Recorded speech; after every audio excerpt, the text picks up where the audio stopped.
Hi viewers, Voice of Vasu 77. This is my YouTube channel. Please watch and subscribe. Press the bell icon to get more videos. విషయం ఏంటంటే మన దేశం స్వాతంత్రం వచ్చి 70 సంవత్సరాలు cross అయిపోయింది, కానీ ఇంకా డెవలప్మెంట్ కాలేదు. సగటు వ్యక్తి మాట్లాడేటువంటి మాట సోషల్ మీడియాలో ముందుకు వచ్చి మాట్లాడుతుంటారు కదా, ఏం చేశారండి ఈ రాజకీయ నాయకులు, భారత్ను డెవలప్మెంట్ చేయలేదండి, ఫస్ట్ నువ్వు చక్కగా ఉన్నావో చూసుకో. ఓటరు స్వార్థపరుడు, నీకు ఓటేస్తే నాకెంత ఇస్తావు అని బేరసారాలు చేసుడే ఉంటుంది అంతే. కానీ ఇంత పెద్ద జనాభాలో 140 కోట్లు క్రాస్ అయిపోయింది. యాక్చువల్గా వరల్డ్లో సెకండ్ పొజిషన్లో ఉన్నాం. కరెక్ట్గా మళ్ళీ జనగణన చేస్తే ప్రపంచంలో కూడా మొదటి స్థానంలో ఉంటాం.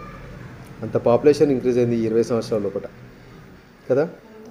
ఇంత పెద్ద జనాభా ఉన్న దేశము డెవలప్మెంట్ కాకపోవడానికి కారణం ఏంటి అసలుకి? మొత్తం జనాభా లోపల ట్యాక్స్ పే చేసేది ఎంత పర్సెంటేజ్? కేవలం 7 to 12% మాత్రమే ట్యాక్స్ పే చేస్తారు. మిగతా వాళ్ళు ట్యాక్స్ పే చేయమంటే దొంగలాగా అంటే ప్రతి ఒక్కరు ట్యాక్స్ ఎగ్గొట్టి చూస్తాడు, కానీ స్వతహాగా ట్యాక్స్ పే చేస్తా అని చెప్పేసి ఎవ్వరూ ముందుకు రారు. దొంగ లెక్కలు చూపించాలి, ట్యాక్స్ ఎగ్గొట్టాలి. మొత్తమే ట్యాక్స్ కట్టే వాళ్ళు చాలామంది ఉన్నారు. ఆ కొద్ది గొప్ప ట్యాక్స్ కట్టే వాళ్ళ అమౌంట్తోనే కదా దేశంలో ఉన్నటువంటి ఇన్ఫ్రాస్ట్రక్చర్ని డెవలప్మెంట్ చేయడం జరుగుతుంది. ముఖ్యంగా ఏ దేశమైనా సరే ప్రభుత్వాలకి రాబడి వచ్చేది 3: ఒకటి టొబాకో ఉత్పత్తుల ద్వారా సెస్ విధిస్తారు కదా, రెండవది ఫ్యూయల్ పైన, వాడేటువంటి ఇంధనం పైన, మూడవది కొన్ని సంస్థలు ఉంటాయి. ఎగ్జాంపుల్కి ఇండియా లోపల టెలికమ్యూనికేషన్స్ కానివ్వండి, రైల్వేస్ కానివ్వండి, పోస్టల్ డిపార్ట్మెంట్ కానివ్వండి, ఇలాంటి వ్యవస్థ నుంచి వచ్చేటువంటి డబ్బునే గవర్నమెంట్ ఇన్ఫ్రాస్ట్రక్చర్కు ప్రజల అవసరాలు తీర్చడానికి వాడాల్సినటువంటి అవకాశం ఉంటుంది. అంటే at the same time railways ఉందనుకోండి, రైల్వేస్ ఉన్నటువంటి ఎంప్లాయీస్కి శాలరీస్, దాని ఇన్ఫ్రాస్ట్రక్చర్ అవన్నీ పే చేయంగా మిగిలిన అమౌంట్ని ప్రజల అవసరాల కోసం వాడాల్సిన అవకాశం ఉంటుంది. ఇప్పుడు యూరోప్ కంట్రీస్లో చిన్న చిన్న దేశాలు ఉంటాయి, స్వీడన్, నార్వే, బ్రిటన్, డెన్మార్క్, చెక్ రిపబ్లిక్ లాంటి దేశాలు ఉన్నాయి కదా. అక్కడ 100లో 99.9% ఈచ్ అండ్ ఎవ్రీ పర్సన్ కూడా ఖచ్చితంగా must and should tax pay చేస్తారు. వాడు అడక్క తినా సరే, కానీ ప్రభుత్వానికి మాత్రం ట్యాక్స్ పే చేయాలి. They have to right. అక్కడ గవర్నమెంట్కి ఒక రైట్ ఉంటుంది, అది అందరి దగ్గర ఆదాయ పన్ను వసూలు చేయడం అనేది. ట్యాక్సెస్ అన్ని ప్రతి ఒక్కటి రూల్స్ అండ్ రెగ్యులేషన్స్ కూడా స్ట్రిక్ట్గా ఉంటాయి. ట్యాక్స్ 100% వస్తుంది అక్కడ. తద్వారా ప్రజలకు కావాల్సినటువంటి మౌలిక వస్తువులు మొత్తం వాళ్ళు కల్పించేటువంటి అవకాశం ఉంటుంది.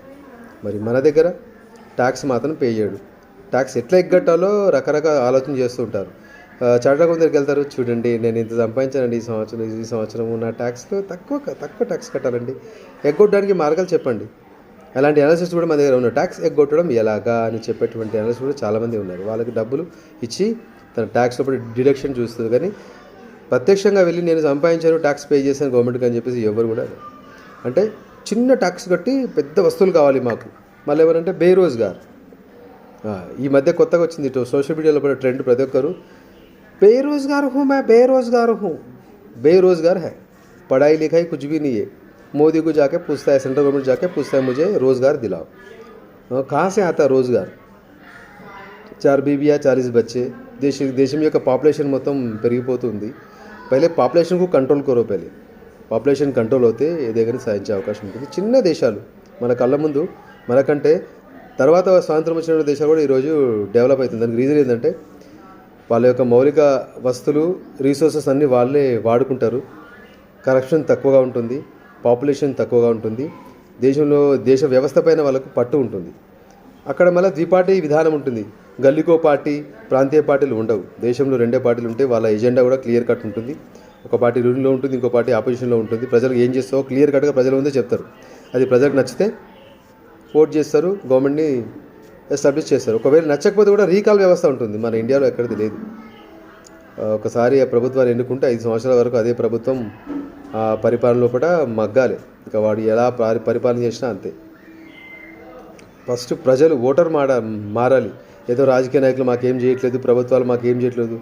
ప్రతి ఓటర్ కూడా ఫస్ట్ ఆఫ్ ఆల్ చూసేది నాకేమి ఇస్తావు, నువ్వు దేశానికి ఏమి ఇచ్చినావు చూడు, నీకేమిచ్చినావు కాదు. రాజకీయ నాయకుడు గెలిచిన తర్వాత ఫస్ట్ చెప్తాడు నీకు ఇది ఇస్తాను చెప్తాడు. గెలిచిన తర్వాత వాడు మర్చిపోతాడు. 5 సంవత్సరాలు వాళ్ళ తరతరాలు కావాల్సినటువంటి డబ్బులు సంపాదించుకుంటారు, భూములు సంపాదించుకుంటారు, ఆస్తులు కూడబెడతారు. మనకు అడిగే హక్కు ఉంటుంది, ఎందుకంటే నువ్వు డబ్బులు తీసుకున్నావు కదా. పశువులో ఉన్నటువంటి జంతువుల కంటే, సంతలో ఉన్నటువంటి జంతువుల కంటే కూడా వాటికి ఒక వాల్యూ అనేది పర్టికులర్ ఉంటుంది. కానీ అంతకంటే అధ్వానంగా 500 కోట సీసుకి ఓటేసి ఈ యొక్క అమూల్యమైన ఓటును అమ్ముకొని అంతే లైఫ్. ఓటర్ స్వార్థపరుడు, ఓటర్ మారాలి. అప్పుడే దేశం కూడా అందరూ జెన్యున్గా ఉండాలి. అలాంటప్పుడే దేశం కూడా బాగుపడుతుంది.